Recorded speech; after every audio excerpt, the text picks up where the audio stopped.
জনাব পিঙ্কু, আপনি কি বলবেন? আমাদের আরেকটি বিষয় নিয়ে আজ আলোচনার বিষয় আছে যে আজ ভারতীয় হাইকমিশনার দীনেশ ত্রিবেদী তিনি পররাষ্ট্র মন্ত্রণালয়ে পররাষ্ট্রমন্ত্রী খলিলুর রহমানের সাথে দেখা করেছেন এবং তিনি দেখা করে বলেছেন যে তারেক রহমানের সফরের অপেক্ষায় রয়েছে ভারত এবং দুদেশের যেসব সমস্যা রয়েছে দুদেশের আলোচনার মাধ্যমে এবং এই সফরের মধ্য দিয়ে অনেক কিছু আসলে পরিষ্কার হবে, এমনটাই তিনি বলেছেন। আপনি আপনার বক্তব্যে একটু আগেও যেটি বলছিলেন যে আসলে সবাইকে নিয়েই আমাদের সামনে এগিয়ে যেতে হবে। দেখেন, প্রথমত হচ্ছিল যে এটা ব্রিক্স সম্মেলন, ব্রিক্সের মেম্বার কিন্তু বাংলাদেশ না। এখানে যদি আমাদের দেশের প্রধান ওইখানে যান, প্রথমত হচ্ছে যে তাকে শ্রোতা হিসাবে থাকতে হবে না।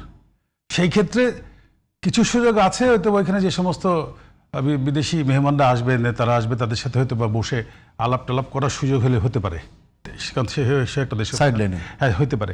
এখন আমি মনে করি যে বাংলাদেশ যেখানে আমরা আজকে এসে পৌঁছেছি সেখান থেকে আমাদের উত্তরণ ঘটাইতে হবে, সর্বক্ষেত্রে উত্তরণ ঘটাইতে হবে।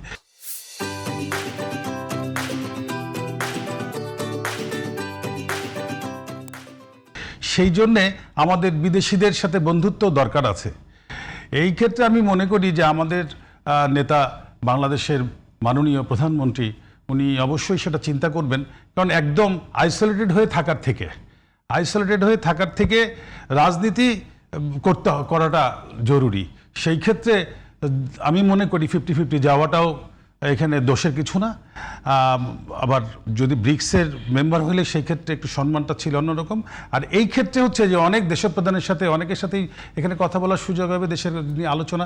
আর একেবারে না গেলে তো একদম আইসোলেটেড হয়ে থাকলে ওই দেশের পত্রপত্রিকাও আমাদের নিয়ে কথা বলবে না, আমাদের দেশেরও পত্রপত্রিকা কিংবা আমাদের দেশের মানুষ এটা নিয়ে আলোচনা করার সুযোগ থাকবে না। কিন্তু সেখানে কিন্তু অনেক দেশের নেতারা আসবে, তাদের সাথে কিন্তু যোগাযোগ করার একটা বিষয়, আলোচনা করার একটা বিষয় আমি মনে করি এখানে।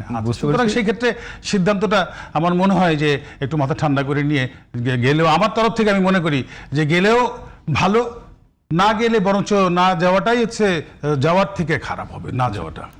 আলাউদ্দিন, আপনি কি বলবেন যে আজকে দীনেশ ত্রিবেদীর কথায় আমরা যেটি শুনলাম যে গঙ্গা চুক্তি সহ যেসব অমীমাংসিত বিষয় রয়েছে আলোচনার মাধ্যমে দুদেশ চাইলে তাদের স্বার্থ বিঘ্ন না করে একটা সিদ্ধান্তে উপনীত হতে পারে? তা তো বটেই। আপনাকে ভারতের মতো একটা বড় প্রতিবেশীর সাথে এঙ্গেজ করতে হবে, আপনি তার সাথে বসতে হবে, কথা বলতে হবে। আর একটা বিষয় আছে, এখানে সরকারকে এই বার্তাটা দিতে হবে যে দেখেন, আপনারা যদি কোর্স কারেকশন না করেন, আগে যেভাবে বাংলাদেশের সাথে সম্পর্ক বজায় রেখেছিলেন, যদি মনে করেন যে বিএনপি সরকারের সাথে একইভাবে সম্পর্ক বজায় রাখবেন উইথ ডিউ রেসপেক্ট, যে আমরা আসলে সেটা রাখতে পারবো না। পাশাপাশি এখানে শেখ হাসিনাকে দেশে ফিরিয়ে আনা, আওয়ামী লীগের যে নেতৃবৃন্দ কলকাতায় এবং দিল্লিতে অবস্থান করছে, তারা যাতে সেখান থেকে বাংলাদেশকে ডিস্টেবল না করতে পারে, এটার জন্য আসলে আমি মনে করি যে বাংলাদেশের বর্তমান যারা সরকারে আছেন তাদের অবশ্যই যৌক্তিক এঙ্গেজমেন্ট করতে হবে। এঙ্গেজমেন্টে আমি কোনো বাধা দেখি না। আর একটা বিষয় এখানে গুরুত্বপূর্ণ, যেটা ভাই ইতিমধ্যে বললেন যে বিমস্টেক সম্মেলনের অথবা বিমস্টেকের বর্তমানে চেয়ার বাংলাদেশের, সেই হিসেবে বাংলাদেশের জনাব তারেক রহমান বিমস্টেকের সভাপতি। তো তিনি যদি ব্রিক্স সম্মেলনে যান, সেখানে কিন্তু শুধুমাত্র অবজারভার না, তিনি কিন্তু সেখানে একজন বিমস্টেকের সভাপতি হিসেবে তিনি একটা মর্যাদার আসনেই সেখানে অবজার্ভ রহমান না, জনাব তারেক রহমান বিমস্টেকের সভাপতি।